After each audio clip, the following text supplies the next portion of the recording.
እዚ ዳኛ ንኽልተ ተኻሲሶም ዝመፁ ሰብ ነገር ከም ጥዑይ ጉዳይኩም ኣፍስሱ ይብሎም እሞ በብሓደ ነገሮም ምሰፍሰሱ ከዓ ንስኻ ሓቅኻ ንስኻ ድማ ሓቅኻ ኢኻ ዝብል ዕውር ፍርዲ ይህብ ነበረ። ከምዚ ዓይነት ፍርዲ ክህብ ንነዊሕ ዝተዓዘበ ወዱ ኣንታቦ ከሳስን ተኸሳስን ክልተ ሰብ ከመይ ኢሎም እዮም ክልቲኦም ሓቀኛታት ክኾኑ ዝኽእሉ ክብል ምስ ሓተቶ ንስኻ እውን ሓቅኻ ዝወደ ይበሎ ይበሃል። ከምዚ ዳኛ ንኩሉ ንሓቁን ሓሶቱን ሓቅኻ ዝብል ሓደ ዓይነት መልሲ ኣብ መልሓሱ ዝተወቀጠ ግርጭታት ዘይፈትሕ ፍርዲ ዝህብ በዓል ስልጣን ንፍልልያት ናብ መርገም ዝቕይር ንሓደ ሕብረተሰብ ዘረብሕ ከም ዘይከውን ርዱ እዩ። ብኣንጻሩ ፍልልይ ሓሳባት ተቐቢሉ ሕግን ድግን ዘንግስ እዩ ዝድለ እምበኣር ካብ ተባሂሉ ኢሎሞ ወፂና ናብ ክውንነት ምስ እንምለስ ንሓያሎ ዓመታት ዝቐፀለ ብስም ፌስቲቫል በቲ ስርዓት ኣብ ዝተፈላለየ ከተማታት ዝዳሎ መደባት ንፍልልያት ኣተሓሳስባ ዜጋታቱ ዘይፃወር ንህዝብና ናብ ደጋፍን ተቃዋምን ከፋፊሉ ናብ ምቅትታል ዘምርሕ ፀቢብ ናይ ንሕናዶ ንሶም ኣጀንዳ ክጋዋሕ ብፅሞና ዝተዓዘብና ብዙሕ ከም ዘሻቐለና ዘጠራጥር ኣይኮነን። ከምዚ ዓይነት ፈላላይ መደብ ድማ እስርዓት ኣብ ክንዲ ፍልልያትና ዝፃወርን ዓራኦ ኮይኑ ንኩልና ዝሓቁፍን ብፍልልያትና ዝሃጥር ማኬቬልያዊ ስርዓት ምዃኑ ይሕዝን። እቲ ዝለዓለ ፀጋ ደቂ ሰብ ዝሓስብን ዘስተውዕልን ኣእምሮ ምውናኑ እንተተባሃለ ምግናን ኣይኮነን። ገለ ሰባት ብዙሕ ሃብቲ ዝለዓለ ሹመት ከም ጥርዚ ናይ ፀጋታት ክመስሎም ይኽእል ይኸውን። እንተኾነ እዚ ዝተጠቕሰ ፀጋታት በቲ ንሓስቦ ክመፅእ ወይ ክጠፍእ ይኽእል። ብግቡእ እንተዘየለሊናዮ ከዓ ናብ መርገም ክቕየር ይኽእል እዩ። ኣተሓሳስባና ንመንነትናን ህልውናናን እንኮላይ ንጥዕናና ብቐጥታ ዝፀሉ ኮይኑ ብሓፂሩ ከምቲ ንሓስቦ ኢና ንኸውን ኢልና ክንድምድም ንኽእል። ኩሉ ነገር ብሓሳባት ስለ ዝጅምር ከዓ ሕያዋይ ጨካን ተባእሲ ወይ ቀታሊ ምዃን በቲ ኣብ ኣእምሮና ዝሰላሰል ኣሉታዊ ወይ ኣውንታዊ ኣተሓሳስባ እዩ ዝውሰን። ብዓቢኡ ወላ ጥዕናና ከይተረፈውን በቲ ንሓስቦ ከም ዝውሰን ብኽኢላታት ዝተረጋገፀ ሓቂ እዩ። እምበኣር ኩሉ ሰብ ሓሳባቱ ክገልጽ ብናይ ሕቡራት መንግስታት ኣድማሳዊ ኣዋጅ ሰብኣዊ መሰል ይኹን ብሕጊ ሃገራት ዝተሓለወ እዩ። እንተኾነ ናቱ ክውንነት ፋክትስ ክፈጥር ግን መሰል የብሉን።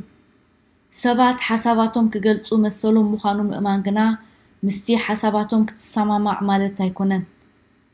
ከምቲ ፍሉጥ ፈረንሳዊ ፀሓፍን ፈላስፋን ቮልተር ዝበሎ ምዚ ትብሎ ዘለኻ ይሰማማዕኒ ግን ናይ ምዝራብ መሰልካ ክሳብ ሞት ክከላኸለልካየ ዝብል ረዚን ቃል ውልቀ ሰብ ይኹን መንግስታት ክኣምንሉ ዝግባእ ኣበሃህላ እዩ። ዋላ ነቲ ዘይትሰማማዓሉ ናይ ካልኦት ሓሳባት ብኻልእ ሓሳባት ክትምክቶ ወይ ብጭብጢ ክትስዕሮ ከዓ መርኣያ ናይ ሓደ ተኸባቢሩ ዝነብር ምዕቡል ሕብረተሰብ እዩ። ናይ ሓሳባት ምግላፅ መሰል ኣሎኒ ኢልካ ግን ንሕብረተሰብ ዝጎድእ ዝፈላሊ ዘባእስ ወይ ዘቃትል ዝተረኣየካ ምዝራብ ብሕጊ ዝሕትት ምዃኑ ምፍላጥ የድሊ። ስለዚ ከዓ ንሓሳባትና ደረት ክንገብረሉ ዝሕግዙና ከም ሃይማኖት፣ ባህሊ፣ ስነ ምግባር፣ ሕጊ ወዘተ ካብ ናይ ፅልእን ቅምን ቃላት ክንቁጠብን ከም ሕብረተሰብ ብሓባር ተኸባቢርና ክንነብር ይጠቕሙና። ሓሳባት ሓቂ ንምርካብ ይጠቕመና ግን እቲ ንሓስቦ ኩሉ ሓቂ ማለት ኣይኮነን። ስለዚኡ ከዓ ኣተሓሳስባና ክሰፍሕ ምስ ዝተፈላለዩ ሰባት ርእይቶታት ምልውዋጥን ምብህሃልን ዘድልየና። ኣነ ቅኑዐ ካብ ዝብል ፀቢብ ጠመተ ከዓ የውፅኣና። ፍልልያት ኣተሓሳስባና ከመይ ኢሉ ፀጋና ይኸውን? ንፍልልያት ኣተሓሳስባና ከም ፀገም ወይ ከም መርገም ዘይኮነስ ምስ ፍልልያትና ተኸባቢርና ምስ እንነብር ንፍልልያትና ብምዕቡል ኣገባብ ምስ እንኣልዮ ክንመሃሃር ክንመላላእ ንኽእል። ንዝተፈላለየ ሓሳባት ከም ፀጋ እንተተቐቢልናዮ ከዓ ተማኺርና ፍሉይ ወይ ዝሓሸ ሓሳባት ከነምፅእ የኽእለና። ሓደ ልቢ ሓደ ዓይነት ዓብላለ ኣተሓሳስባ ዘይኮነ ሓድነት ኣብ ብዙሕነት ከነማዕብል ይጠቕመና። ብተወሳኺ ፍልልይ ኣተሓሳስባና ከም ፀጋ ምቕባል ድማ ኩሉ ምህዞታት ወይ ምዕባለ ብፍሉይ ኣተሓሳስባ ከም ዝመፅእ ክንግንዘብ ይሕግዘና። ምክንያቱ ብናይ ዕስለ ወይ ናይ ጉጅለ ኣተሓሳስባ ወይ በቲ ልሙድ ኣተሓሳስባ ዝመፅእ ምዕባለ የለን። ኣብ ዕለታዊ ህይወትና ንፍልልያት ተሓሳስባና ኣብ ክንዲ ጸጋና ናብ መርገምን ዝቕይሩ እንታይ ጉጉያት ተሓሳስባ ንዕዘብ። ምናልባት ኣብ ዲያስፖራ ሕብረተሰብና ሓደ ካብቲ ምኽንያት ቂምን ጽልእን ምቅታልን ዝኸውን ዘሎ ገለ ጸቢባት ተሓሳስባ ዘለዎም ሰባት እቲ ንኹልና ማዕረ ዝብጽሓና ማለት ሃገር፣ መንግስቲ፣ ኣውራጃ፣ ሃይማኖት ከምናቶም ናይ ብሕቲ ገይሮም ብምሕሳብ ልዕሊ ካልእ ቅዱሳትን ተሓለቕትን ኮይኖም ንኻልኦት ምውሳንን ምጥቃዕን እዩ። ምስዚ ዝተሓሓስ ከዓ ሓደ ካብቲ ወትሩ ዘጋጥመና ጉጉያት ተሓሳስባ ኣነ የቁኑዕ ንስኻ ኢኻ ተጋጊኻ ዝብል ንነብስኻ ካብ ዘይምፍላጥ ዝነቅል ምርድዳእ ዘይፈጥር ሓደገኛ መርገፂ እዩ።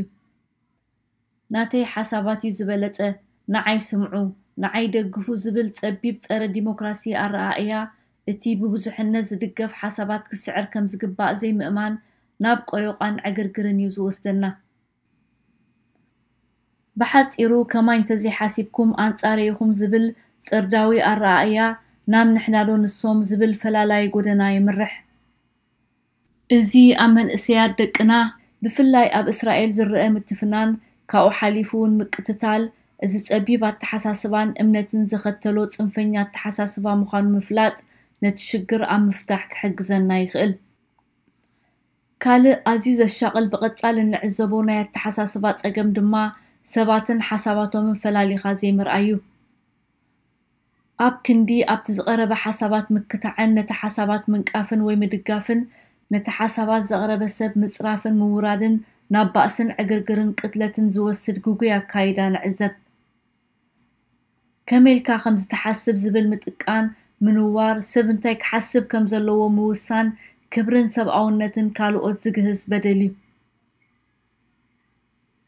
እምበኣር ብሓፂሩ ካብ ስምዒታውን ቁጥዕን ዓውዓውታን ኣይከውንን እዩ ዝብል ኣሉታዊ ኣተሓሳስባን ብምውፃእ ናብ እወታዊ ሓድሽ ሓሳባት ዘፈልፍል ብህድኣት ጭብጥታት ብምቕራብ ዓይናይ ኣተሓሳስባ ይሕሸና ናብ ዝብል ኣማራፂ ዝወስድ መንገዲ ብምኽታል ነተሓሳስባና ብሓቂ ናብ ጸጋ ክንቅይሮ ዝሕግዝ ኣካይዳ እዩ። ሳዕቤን ናይ ጉጉይ ኣተሓሳስባ እንታይ እዩ? ጉጉይ ኣተሓሳስባን ፍልልያ ዘይምጽውዋርን ናብ ምትፍናን ምፍልላይ ካብ ሕብረተሰብ ምንጻል ቂም ጽልኢ ሰላምታ ምንፋግ ወዘተ ከምርሕ ከም ዝኽእል ንኹልና ዲያስፖራ ዘጓንፈና ዘሎ ናይ እዋንና ሕዱር ሕማም ኮይኑ ካብኡ ሓሊፉ ናብ መንእሰያት ደቅና ብፍላይ ኣብ እስራኤል ጎነፅን ምቅትታልን የስዕብ ከም ዘሎ ዝሕዝን ንዕዘቦ ዘለና ሓቂ እዩ። እዚ ተገንዚብና ከዓ ናይ ሓሳብ ፍልሊ ደኣ እምበር ክንፈላለ ከም ዘይብልና ከነስተውዕል ይግባእ። ንፍልልያት ኣተሓሳስባ ዘይፃወር ሕብረተሰብ ነብሰ ሳንሱር ሰልፍ ሰንሰርሽፕ ስለ ዘስዕብ ሰባት ከይብሉኒ ከይወቕሱኒ ካብ ዝብል ፍርሒ ሓሳባቶም ካብ ምቕራብ ይቁጠቡ። እዚ ድማ ናብ እንታይ ገደሰኒ ዝብል ሕብረተሰብ ዘየርብሕ ውልቃዊ ኣካይዳ ይወስድ። ስለዚ ድማ እቲ ሕብረተሰብ ብሓባር ኣርማዕ ስራሕ ክሰርሕን ከፍርን ኣይክእልን። እሞ ካብ ናይ ኣተሓሳስባ ጸገማት ብኸመይ ክንወፅእ ንኽእል? ብመጀመርያ ክንፈልጦ ዝግባእ ኩሉ ሰብ ክብረት ኣለዎ። ስለዚ ዝግብኦ ክብረት ሃቦ። ክብረትን ምፍታውን ኣይንሓዋውሶ።